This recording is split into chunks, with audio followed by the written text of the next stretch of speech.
घटना आहे सुशिक्षित वर्गणीवार कुटुंबाची, जिथे मुलीच्या थाटामाटाच्या विवाहानंतर तिच्या आई वडिलांनी आणि भावाने जीवन संपवलं. गडचिरोलीच्या आनंद नगरमधील वर्गणीवार कुटुंब हे एक साधं, प्रतिष्ठित मध्यमवर्गीय कष्टकरी कुटुंब होतं. रवींद्र वरगट्टीवार हे स्थानिक शेतकरी. छोटंसं शेत असलं तरी प्रामाणिकपणे शेती करत होते. त्यांच्या पत्नी वैशाली एक प्रेमळ गृहिणी होती, जिचं जीवन घर सांभाळतानाही मुलाच्या शिक्षणासाठी समर्पित होतं. साहिल, वयाच्या 22व्या वर्षीचा इंजिनिअरिंग शिकणारा हुशार मुलगा. घरचं आर्थिक बळ कमी असूनही त्याचं शिक्षण कधी थांबवण्यात आलं नाही. या घरात साक्षी नावाची 26 वर्षांची मुलगी होती. शिक्षिका झाल्यावर तिने कुटुंबाचं नाव उज्ज्वल केलं होतं. तिच्यावर आई वडिलांचं प्रचंड प्रेम होतं आणि गावात त्यांचं कुटुंब आदराने पाहिलं जात होतं. साक्षी शाळेत शिक्षिका म्हणून काम करत असताना एका आंतरजातीय तरुणावर तिचं प्रेम जडलं. तो शिक्षित, स्वावलंबी होता आणि दोघांचं नातं परिपक्व होतं. तिने प्रेमाचा निर्णय आई वडिलांसमोर मांडला, पण जातीच्या भिंती, सामाजिक नाक आणि प्रतिष्ठेचा विचार करत घरात प्रचंड विरोध झाला. साहिललाही बहिणीचा निर्णय मान्य नव्हता.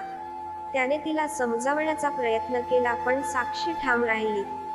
अखेर प्रेमात अकंठ बुडालेली साक्षी घरातून पळून जाऊन प्रियकरासोबत आंतरजातीय विवाह करते.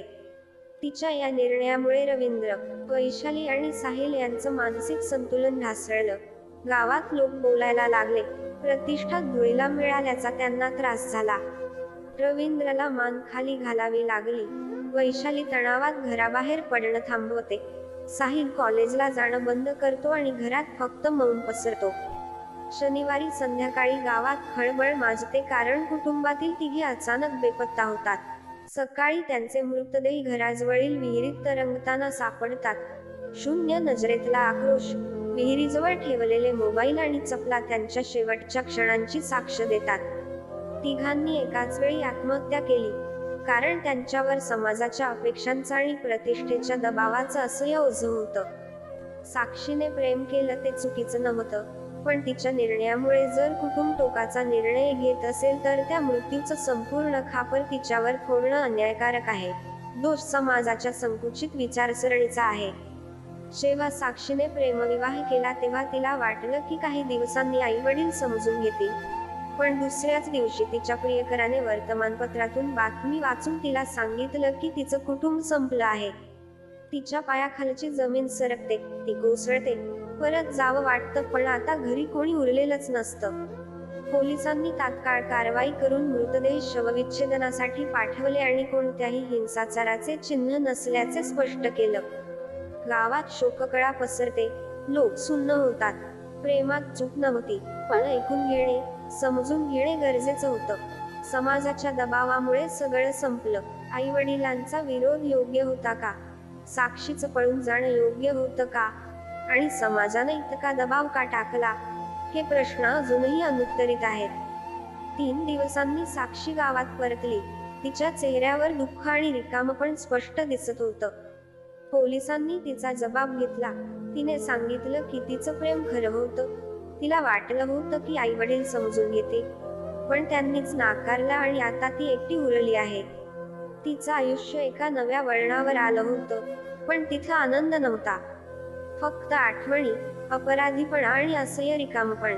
हा विषय खूप गुंतागुंतीचा आहे.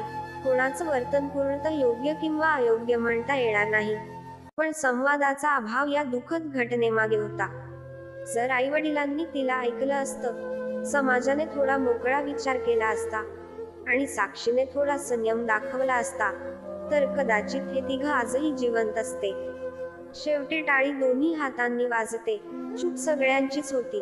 पाण्यात बुडालेली केवळ 3 शरीरं नव्हती, तर एक विश्वास, एक स्वप्न आणि एक कुटुंब होतं. साक्षी अजूनही त्या विहिरीपाशी येते.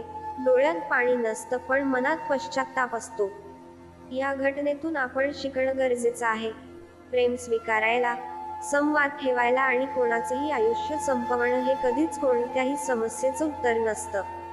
तुम्हाला या घटनेविषयी काय वाटतं?